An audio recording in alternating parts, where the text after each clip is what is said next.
Welcome to the Erectile Dysfunction Radio Podcast. This is the podcast dedicated to educating and empowering men to address erectile dysfunction, improve confidence, and enhance the satisfaction in their relationships. This podcast is brought to you by ErectionIQ.com. Learn more at ErectionIQ.com. Welcome to the Erectile Dysfunction Radio Podcast.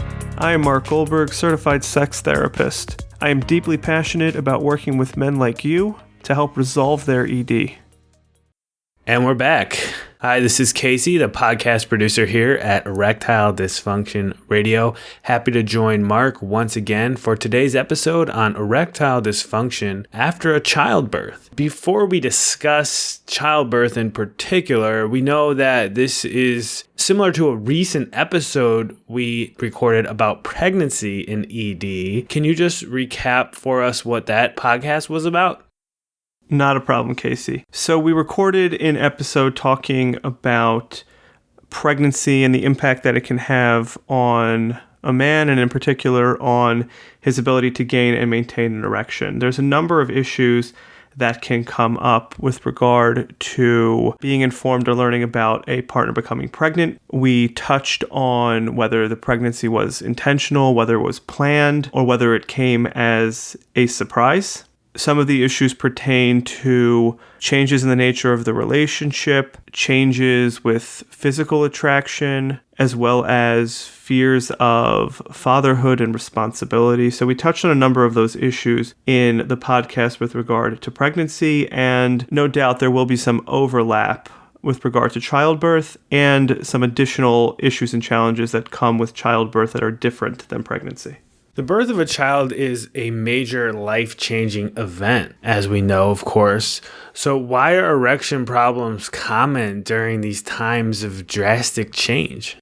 So that's a good question. Any life transition or any time of change can bring up a number of challenges for any human being, and can be a time of increased anxiety, increased worry, shifts in the nature of a relationship, and any of those factors can impact erections. When it comes to childbirth in particular, there are a number of changes that are going on both individually and interpersonally. Certainly when it comes to a first child, it's understandable that that is a major life change.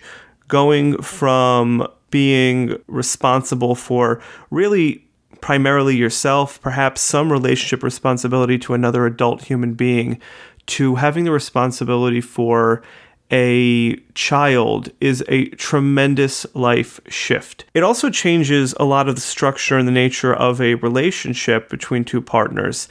They have gone from being primarily about supporting each other, having ample time in many cases to connect, to learn about each other, to do things, and now the responsibilities have shifted toward a third party, in this case, a child.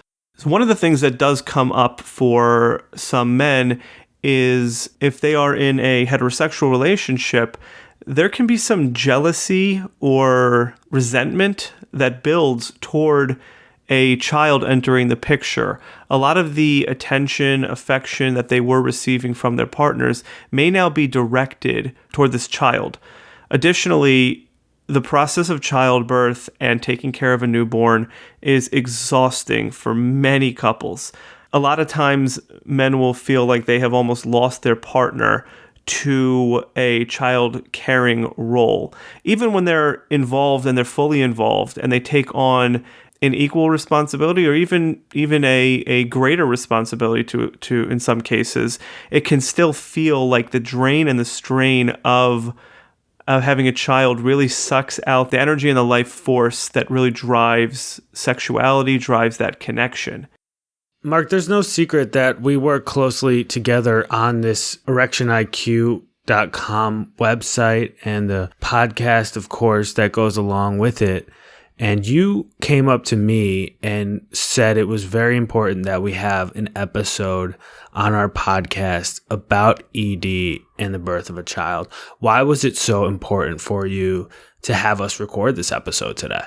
So the reason why I think it is such an important topic to be addressing is because the ushering in of a child to a family, certainly, again, if it's a first child, but this can happen with second, third, or whatever number you choose to have for your family. The intensity and oftentimes the emotional and pragmatic chaos that comes with this very welcomed event can be a major turning point in couples' relationships. However, because they're so busy making this shift and trying to focus resources on taking care of the child, this oftentimes goes missed. So couples will have decreased sexual activity. Each of them may be feeling all sorts of things about that, but really don't have time to process that, let alone discuss it between the two of them. Oftentimes, I will see men that have struggled with erections on and off for a number of years, without really being able to clearly or readily identify what happened or what changed. When we do further exploration, though, in many, many cases, it is a life event such as childbirth that initially set their relationship in a different way, and it caused a man to feel differently about himself, to feel differently about how he thinks his partner is relating to him, and a lot of times that can be a catalyst for increased erectile dysfunction or even the start of erectile dysfunction. And that's why I thought it was really important to bring this topic up for men who are trying to put the pieces together of what may be contributing to erectile dysfunction. Do you have any stories of men you've worked with that listeners could learn from? Yes, Casey, and I'd be happy to provide an example of a person who I worked with who was impacted by just this very issue. And of course, as I share the details, I will be changing things so that nothing here is identifiable, but the example holds true for what I have seen in working with a number of men around this topic. So I saw a man in his late 40s who had just had his youngest child head off to college, 2 children, and during that transition period, some of the sexual challenges that he and his wife had been experiencing in their relationship really began to surface.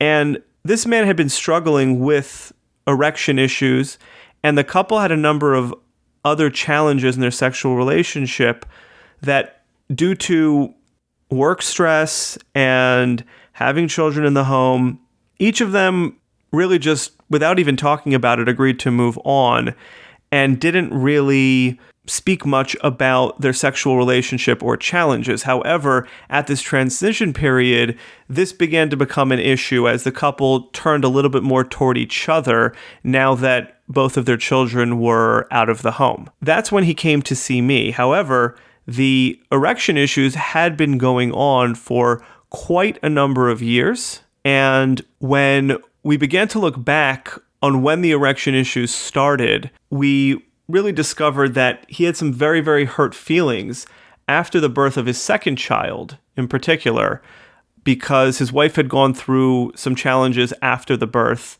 and she became very concerned about this child in particular. A lot of her energy was going to taking care of this child, and he felt left out and he felt shut out by her, but didn't say anything. This led to a process that unfolded over a number of years in which his comfort and ability to engage with his wife decreased over time. Interestingly, he was able, for the most part, to gain and maintain an erection on his own. In other words, if he wasn't engaging in partnered activity, his erections continued to be pretty satisfactory. But it really was when he was in a partnered setting that he really, really struggled. And as we worked together, what we noticed as well is they really were invested in their children, which allowed them to not address this issue for so long. It was only when the children were taking those initial steps of independence into adulthood that the issue really resurfaced, but it tracked all the way back to that initial childbirth and the way this man felt about the situation that unfolded and subsequently what he internalized with himself. Is there any other final thoughts that you wanted to share with us before we wrap up today's episode? So the one piece that I would put out to our listeners is I understand that there are men who listen to this podcast that range in all sorts of life situations and circumstances. If you find yourself many years after the birth of a child, this might be something worthwhile to reflect on and maybe track and see if this has had an impact. For men who have not reached this stage of life and they intend to do it at some point, the one piece of advice I would give is that it's important to be aware of what you are experiencing and what you are feeling during this process. And I don't mean during the actual childbirth, but I mean in the subsequent weeks and months that follow. If you are feeling shut out by your partner, even though that is not her intention, it's important to find a way to discuss this, because what starts off as relatively small challenges can really bubble over into not only erectile dysfunction, but more substantive relationship issues down the road. And if you have a way of catching this early on, it's going to help not only with erections, but help prevent a number of other challenges that can come up. Thanks for listening to the Erectile Dysfunction Radio Podcast. For more information on today's topic and understanding how the mind impacts erectile dysfunction, please visit erectioniq.com. That's erectioniq.com.